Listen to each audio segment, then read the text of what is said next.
Yes, good afternoon. So I received the mission to summarize very briefly the current evidence concerning the treatment of acute type B dissection, looking at the major trial done in the last few years and summarizing some of the guidelines.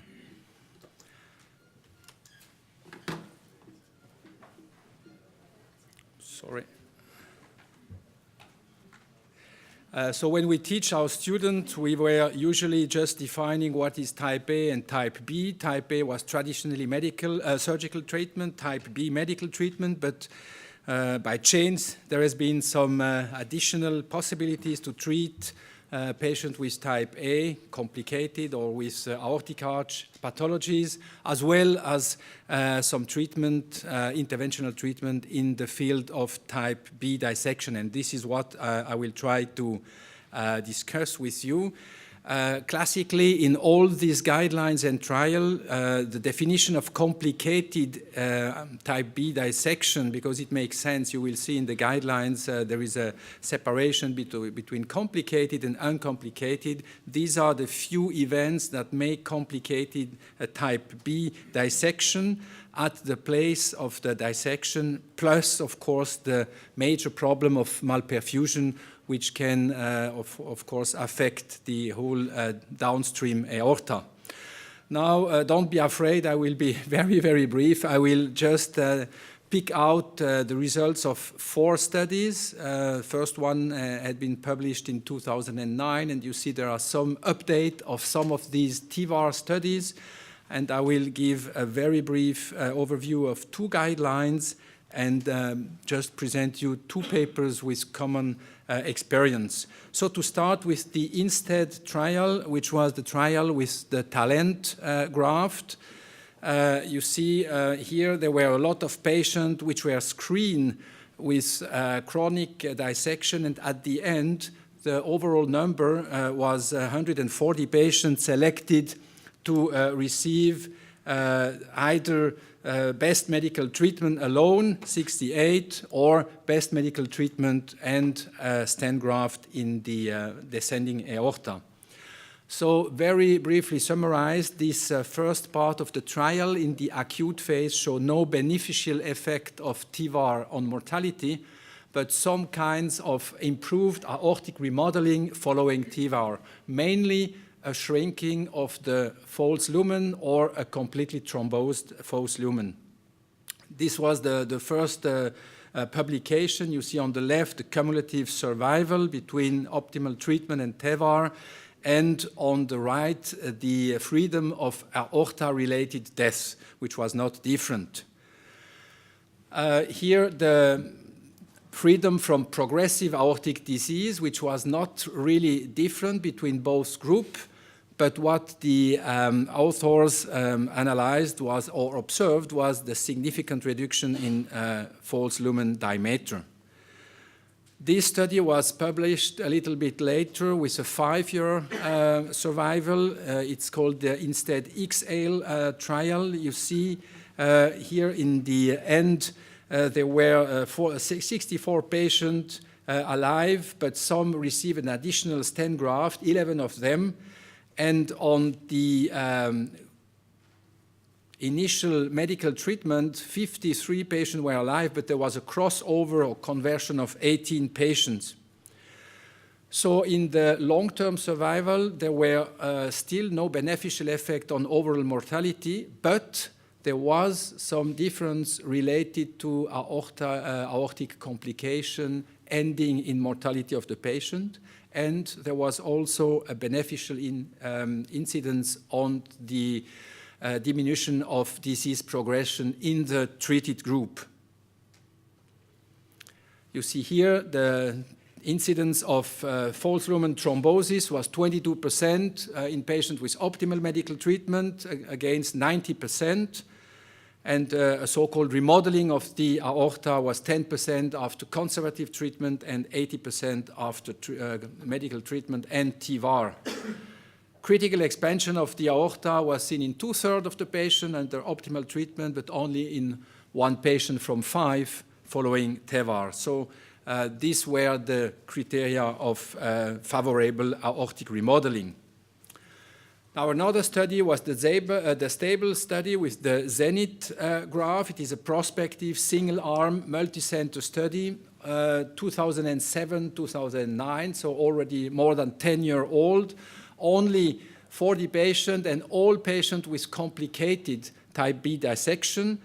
In this study, of course, several centers, only 40 patients. You will see some centers did only 1 or 2 patients, but overall the clinical outcome was favorable, and same observation as in the INSTEAD trial, some beneficial factor looking at the progression of the disease or the remodeling of the aorta. This is the graft. This stent graft was prolonged with bar metal stent graft in a significant proportion of the patient. So you see here what is understanding under favorable aortic geometry. It's mainly a shrinking of the false lumen size, as shown here on this slide, and for some patients, also a diminution of the area of the false lumen channel. The true lumen increase usually. This is not something negative because usually the increase is on the efforts to shrink the wrong lumen. So the third study is the adsorb study with the Gore tag graft. Also here a multicenter European trial, also quite old, 10 years now, with 60 patients enrolled in 70 centers. All these patients were treated in the acute phase of dissection within 14 days, and the aim was to compare best medical treatment versus TEVAR in uncomplicated dissection. There were quite a lot of exclusion criteria, as for instance aortic dilation more than 5 millimeter or maximal diameter of the descending being bigger than 55 millimeter. Of course, aortic rupture and hematoma or intramural hematoma were also excluded in this study. So when we look what were the results per protocol analysis at 1 year, of course here only the patients which were really eligible for the evaluation were reported, but we see some difference, mainly also in the incidence of false lumen thrombosis, which was at least 50% in the combined group best medical treatment with TAG, and which was practically absent. 29 of 30 patients had still some patency in the true lumen in the best medical treatment group. Looking at the dimension, overall lumen did not develop significantly on different ways, but you see also here the true lumen difference and the wrong lumen difference. It was some beneficial effect of the TAG graft in the shrinking of the false channel. A second sub-analysis of the same study was published last year, and the aim of this study was just to look for predictors for adverse mid to long-term aortic outcome. And in this sub-analysis, the authors were able to show that age on the one side, but also the number of visceral vessels coming off the false lumen was a significant predictor for adverse aortic outcome. And finally, the last, one of the last trial which I chose for this presentation, the Valiant trial, an American prospective non-randomized pivotal FDA trial, 50 patients enrolled in 16 centers. You see first the survival distribution function over the first year, so there is a mortality of 14% in these patients. And looking at the serious adverse event, it is not a randomized study, it was just an enrollment study, so a pivotal study.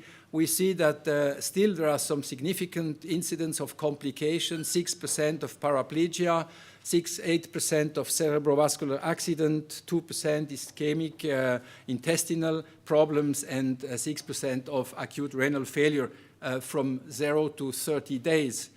This proportion decreased a little bit during the first year, as shown in the right part. And when we look at the device-related secondary procedure, we see that in the patient who received one stent graft, 2% had an open repair because of retrograde type A dissection, a well-known problem in the earlier time, probably due to the bars of the proximal part of the stent lying in the distal part of the aortic arch. But there were no conversion to open repair in these first 50 or 40 patients. As well as in the previous study, a beneficial effect looking at the change of the false lumen diameter from baseline over the length of the stent graft during the first 6 to 12 months follow-up. So looking at these trials, which were probably the most important trial to try to write the guidelines of the European Society of Cardiology and the European Association of the Cardiothoracic Surgery, which was published 2014. When we look at the recommendation, first of all recommendations for type A and type B are summarized in the same table, which is not very lucky. But still, you see the 4 last recommendation. Medical treatment, what we know since many, many years, is always recommended. Of course, evidence class 1. Uncomplicated type B dissection, TEVAR should be considered, type B and level of evidence B. And what is important in complicated type B aortic dissection, TEVAR is recommended with a class of evidence 1. Level C. When we look here, the recommendation, these are recommendations not only for type B dissection, but overall for TEVAR. So there are some recommendations with class 1 recommending that indication should be based on individual anatomy, pathology, and comorbidity. Sufficient proximal and distal landing zone, which is not different between aneurysm and dissection in these recommendations, perhaps a weak point. And of course, during stent graft, invasive blood pressure monitoring and so on, this is the normal procedural safety. The Vascular Society of Europe published also some practical guideline with a lot of recommendation, a little bit more specific recommendation on descending aorta. And I just picked out a few of them, which are quite trivial. You see here a patient with acute type B who have any recurrent abdominal pain or any suspicion of malperfusion, limbs or visceral malperfusion should undergo repeat CT imaging. This is more or less trivial. And medical treatment, of course, is also here class 1. When we look a little bit deeper, patient with complicated acute type B should undergo in first line TEVAR. This is congruent with the ESC guidelines. And in complicated acute type B, endovascular fenestration should be considered to treat malperfusion. It is a 2A. This was not analyzed in the ESC guideline. It is a typical vascular or radiological procedure, which may, of course, be beneficial for some of these patients to improve the distal perfusion. So if we look just now to finish 2 actual experience, these are not part of the guideline. These are not prospective or randomized trial looking at new stent graft. It's just picked out quite a big series from China to see a little bit on the other side of the world what is happening. 338 patients treated with uncomplicated type B dissection. So we see here the rate of aortic-related adverse event, in red the medical group and in blue the TEVAR group, so a beneficial effect on aortic-related adverse event on one side. On the other side, we see here the overall mortality at 5 years, which was lower with TEVAR compared to best medical treatment. And on the right side, we see the aortic-related and unknown deaths, which may be aortic-related events, of course, which was significantly different after 5 years between the medical group in red and the TEVAR group in blue. So in summary, this group was able to show some beneficial effect of TEVAR also in uncomplicated type B dissection when aortic-related events more than 30 days and mortality rate over 30 days in the long term was concerned, with a beneficial effect of TEVAR over optimal medical treatment. Last but not least, the Emory Hospital experience, which was also published very recently with plus 400 patients, an experience over 16 years.